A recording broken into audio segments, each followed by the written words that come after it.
aoka izay ny kolikoly fandaharana ho fanentanana momba ny ady amin'ny kolikoly vokary ny bianco na ny bromaleo tena edina amin'ny kolikoly mpisehatra miara-mandray andraikitra ho famerenana amin'ny fanjakana ny arena azo tsaradrary na avy amin'ny kolikoly io ny loha hevitra eto amin'ny aoka izay ny kolikoly manomboka an'io ka ny safidiny ny fandaharana ny mpitarika ny ady amin'ny kolikoly eto amin'ny firenena ny tale général amin'ny bianco andriamatoa lazeriky dona andrenirina amaly reto fanontaniana vitsivitsy reto ny voalohany dia ny hoe raha eo amin'ny tontolo ny ady amin'ny kolikoly andriamatoa tale généraly inona ny mazava-dehibe ny fanakiazana sy ny famerenana amin'ny fanjakana ny arena azo avy amin'ny kolikoly alohan'ny amaliko ny fanontaniana ao dia tiako ny misitana ny saintsika fa miroso kelikely tsika eo amin'ny ady zavatra roalony tsy maintsy hiafaran'ny ady amin'ny kolikoly rehefa tena mahomby izy voalohany aloha ny fandavany be sy ny maro ny fahalovana ary ny faharoa ny famerenana amin'ny fanjakana ny vokatra azo avy amin'ny kolikoly napetraka ao ilay fanontaniana manao hoe inona ny mety mahazava-dehibe ny fanakiazana sy ny famerenana amin'ny fanjakana ny vokatry ny kolikoly noho ny fanaovana kolikoly dia marary ny tsy fahamarinana ny fiarahamonina mazava loatra zany ary simbain'ny ireo le mpanao tantely afadrakotra ny lamina zay misy sy ny sotoavina zay mifehan'izany fiarahamonina zany ny fanakiazana sy ny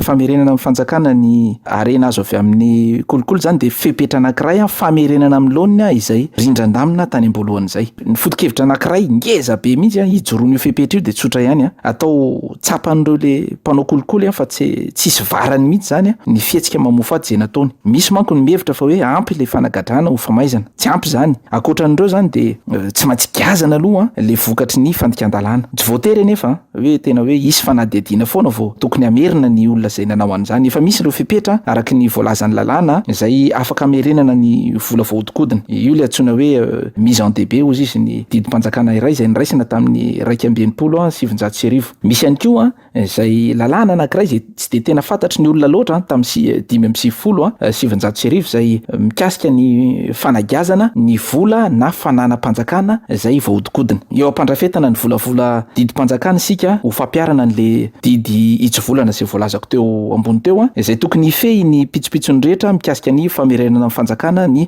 vokatra azo avy amin'ny kolikoly ny braomale tena dina amin'ny kolikoly moa dia manana totakevitra maromaro makasika anazy io azo avy amin'ny antsoina hoe fampiarana na le antsoina hoe leçon de l'expérience sy ireo le ataoko hoe torohay izay noratovina avy amin'ny serasera sy ny fiofanana izay narahan'ny